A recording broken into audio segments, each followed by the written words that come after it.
ये बात है ईयर 1988 की, जब स्कॉटलैंड के करीब समंदर में दुनिया की सबसे ज्यादा एडवांस्ड और सबसे ज्यादा ऑयल प्रोड्यूस करने वाली रिग जोरदार धमाकों से गूंज उठी और सिर्फ चंद ही मिनटों में समंदर की नजर हो गई। पूरे 3 महीनों तक जोर लगाने के बावजूद भी इन्वेस्टिगेशन टीम को इस हादसे की असल वजह मालूम ना पड़ सकी। लेकिन फिर 3 महीनों के बाद जब ऑयल रिग का मलबा समंदर के नीचे से निकाला गया तो उसमें से कागज का एक छोटा सा टुकड़ा मिला और उस टुकड़े में जो कुछ लिखा था उसने सारे हादसे की हकीकत को खोलकर सामने रख दिया। जेम टीवी की वीडियोस में एक बार फिर से खुशामदीद।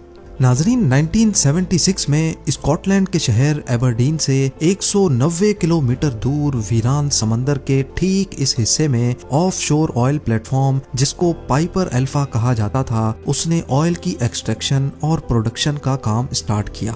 पाइपर अल्फा एक बहुत ही मजबूत और एडवांस्ड ऑयल प्लेटफॉर्म था जिसमें 185 किलोमीटर फी घंटा के समंदरी तूफान को भी बर्दाश्त करने की सकत मौजूद थी।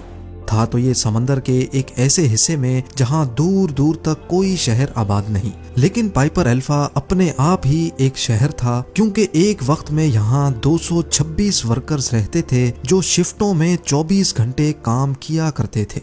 अपने दौर की हाई टेक रिग होने के साथ साथ पाइपर अल्फा दुनिया की सबसे ज्यादा प्रोडक्टिव रिग भी थी, जो अपने अच्छे वक्तों में डेली 3 लाख से ज्यादा ऑयल के बैरल्स प्रोड्यूस करती थी। इसकी कामयाबी देखते हुए 4 ही सालों के बाद यानी 1980s की शुरुआत में ही इसको नेचुरल गैस और लिक्विड पेट्रोलियम गैस की प्रोसेसिंग के लिए भी इस्तेमाल किया जाने लगा।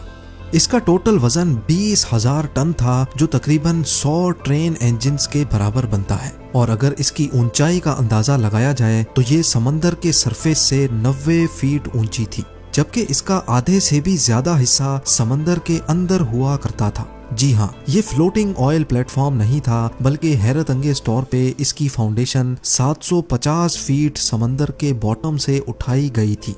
पाइपर अल्फा का मेन काम ऑयल की प्रोडक्शन था, जिसको प्रोडक्शन डेक पे किया जाता था। इस डेक पे कई मॉड्यूल्स इंस्टॉल्ड थे, जिसमें मॉड्यूल ए ऑयल और गैस को पंप करता था, मॉड्यूल बी और सी ऑयल और गैस को प्रोसेस करता था, और इन सब को पावर देने के लिए और पूरी रिग की इलेक्ट्रिसिटी नीड्स को पूरा करने के लिए मॉड्यूल डी था, जिसमें हैवी जनरेटर्स लगे हुए थे। ये एक बहुत ही कॉम्प्लेक्स प्रोसेस होता है जिसमें पार्ट्स की रेगुलर मेंटेनेंस भी रिक्वायर्ड होती है, और इसी मेंटेनेंस के लिए पाइपर अल्फा पर 200 से ज्यादा वर्कर्स की आर्मी रहती थी, जिनके लिए प्रोडक्शन डेक के ऊपर कंपार्टमेंट्स बनाए गए थे। वर्कर्स अपनी ऑफ शिफ्ट में यहाँ रिलैक्स करते थे, जिसके लिए एंटरटेनमेंट, कैफेटेरिया और स्लीपिंग क्वार्टर्स भी मौजूद थे। 6 जुलाई 1988 वाला दिन भी दूसरे दिनों की तरह इन वर्कर्स के लिए एक रूटीन का वर्किंग डे था। सुबह के 7:45 पे मेंटेनेंस स्टाफ ने एक पंप की मेंटेनेंस के लिए कंट्रोल रूम से परमिशन मांगी। कंट्रोल रूम के शिफ्ट ऑपरेटर्स ने पेपर वर्क के बाद उनको परमिशन दे दी। आपको यहाँ बताते चलें कि ये किसी भी ऑफ शोर ऑयल प्लेटफॉर्म पे सेफ्टी को बरकरार रखने के लिए एक रूटीन वर्क होता है, इसीलिए इसमें कुछ भी एबनॉर्मल नहीं था। नॉर्मली ऑफ शोर रिग्स समंदर के बॉटम से भी कई हजार फीट नीचे से ऑयल और गैस को पंप करती हैं, उनको प्रोसेस करती हैं और फिर कंप्रेसर पंप्स की मदद से उनको रिग से बाहर पाइपलाइंस के जरिए एक्सपोर्ट किया जाता है। क्योंकि यहाँ बात हो रही है क्रूड ऑयल, नेचुरल गैस और एलपीजी की, जो कि इंतहाई इनफ्लेमेबल फ्यूल्स हैं। इसी वजह से इस सारे प्रोसेस में कई सेफ्टी वॉल्व्स भी लगे होते हैं, ताकि अगर किसी वजह से भी कोई पंप खराब होता है तो जमीन से निकलने वाली खतरनाक गैस का वॉल्व ऑटोमेटिक बंद हो जाए। पाइपर अल्फा की प्रोडक्शन डेक पे पंप ए गैस को कंप्रेस कर रहा था, जबकि पंप बी बंद पड़ा था, क्योंकि उसका काम पंप ए को बैकअप देने का था। अब नॉर्मली एक पंप कई दिनों तक चलता रहता है और उसके बाद उसको रेस्ट देकर दूसरा पंप चलाया जाता है, या फिर अगर एक पंप खराब हो जाए तो उस सूरत में दूसरा पंप स्टार्ट किया जाता है। दोपहर के 12 बजे मेंटेनेंस वर्कर इस पंप बी के सेफ्टी वाल्व को खोलने में मसरूफ थे, क्योंकि उसकी मेंटेनेंस ड्यू थी और इस काम के लिए वो ऑलरेडी सुबह को परमिशन ले चुके थे। शाम के 6 बज चुके थे, लेकिन पंप बी के सेफ्टी वाल्व की मेंटेनेंस मुकम्मल ना हो सकी। इसी वजह से वर्कर्स ने ये काम नेक्स्ट डे पे शेड्यूल कर दिया। और इसमें भी कोई खतरे की बात नहीं थी क्योंकि पंप ए अपना काम कर रहा था और अगर रात गए इसमें कोई मसला भी हुआ तो gas valve automatic shut off हो जाएगा। सुबह की शिफ्ट खत्म होने का वक्त आ चुका था। सारे वर्कर्स ने नाइट शिफ्ट वालों को चार्ज दे दिया। नाइट की शिफ्ट में टोटल 62 वर्कर्स थे जबकि बकाया 164 वर्कर्स ऊपर लिविंग क्वार्टर्स में रिलैक्स करने चले गए। नाइट शिफ्ट के वर्कर्स के लिए भी ये एक रूटीन वर्किंग डे था, लेकिन अब वो टाइम आ गया जब चीजें बिगड़ना शुरू हो गईं। रात के 9:45 पर कंट्रोल रूम स्टाफ को एक अलार्म शो हुआ कि पंप ए ट्रिप हो चुका है। ये पंप गैस को 78 एटमॉस्फेयर पे कंप्रेस करता था। ये इतना ही प्रेशर है जितना गाड़ी के टायर में हवा के प्रेशर को 50 टाइम्स बढ़ा दिया जाए। पंप ऑपरेटर की एक टीम पंप ए के पास गई और उसको रीस्टार्ट करने की कोशिश की। नॉर्मली पंप आसानी से स्टार्ट हो जाता है, लेकिन इस बार वो नहीं हो रहा था। अब कंडीशन ये थी कि जमीन के नीचे से गैस मुसलसल टैंक में जमा होती जा रही थी और अगर अगले आधे घंटे तक पंप ना चला तो गैस वाल्व बंद हो जाएगा और इसके साथ ही पूरी रिग का प्रोडक्शन प्रोसेस भी। बेशक ये इतना डेंजरस तो नहीं था, लेकिन वर्कर्स रिग के शटडाउन को हर कीमत पर अवॉइड करना चाहते थे। ऑपरेटर्स के पास अब सिर्फ एक ही ऑप्शन बचा था कि बैकअप पंप यानी पंप बी को स्टार्ट किया जाए। लिहाजा वो कंट्रोल रूम गए और मेंटेनेंस शीट में देखा तो मालूम पड़ा कि सुबह की शिफ्ट वालों ने पंप बी पर अभी तक मेंटेनेंस का काम स्टार्ट ही नहीं किया। ये देखकर पंप बी को ऑन करने का फैसला किया गया। पंप बी को स्टार्ट करते ही सब कुछ वापस नॉर्मल हो गया, लेकिन इसके 10 मिनटों के बाद 9:55 पर कंट्रोल पैनल में कई और अलार्म्स बजना शुरू हो गए और ये कोई वार्निंग अलार्म्स नहीं थे, बल्कि ये गैस लीकेज अलार्म्स थे। यानी ये इस बात की निशानी थी कि रिग में कहीं ना कहीं गैस लीक हो रही है। अभी कंट्रोल रूम का स्टाफ कुछ और करता कि अचानक एक जोरदार धमाका हुआ और रिग में आग भड़क उठी।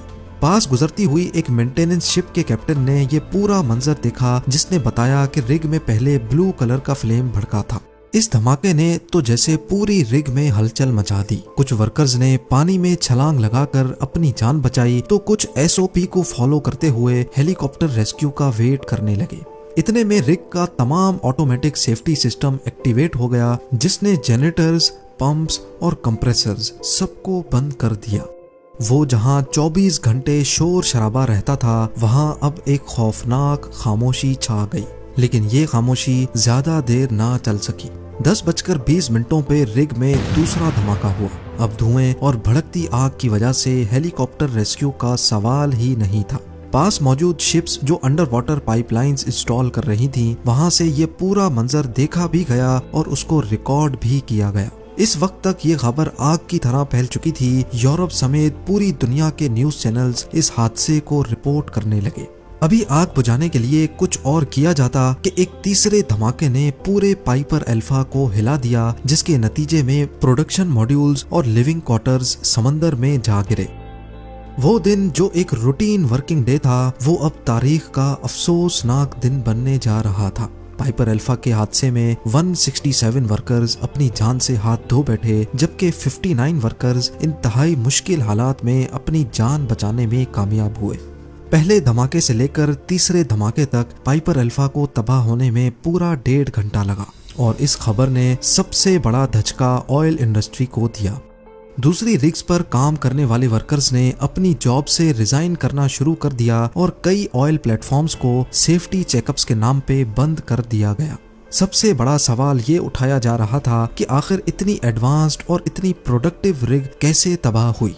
एक इन्वेस्टिगेशन टीम कायम की गई जिसको इस मामले की तह तक जाना था, लेकिन उनके पास फोटोग्राफिक एविडेंस और चंद चश्मदीद गवाहों के सिवा और कुछ भी नहीं था। पहले तो किसी को भी इस हादसे की असल वजह मालूम ना पड़ी, लेकिन 3 महीनों के बाद जब रिग का मलबा समंदर के बॉटम से बाहर निकाला गया तो उसमें कागज का एक ऐसा डॉक्यूमेंट मिला जिसने सारी हकीकत खोलकर सामने रख दी। हादसे वाले दिन सुबह को 7:45 पर जब मेंटेनेंस टीम ने पंप बी की मेंटेनेंस की परमिशन मांगी थी, तभी उन्होंने पंप बी के सेफ्टी वाल्व को भी मेंटेन करने के लिए एक अलग डॉक्यूमेंट पर परमिशन मांगी थी और इन्वेस्टिगेशन टीम को यही डॉक्यूमेंट मिला था।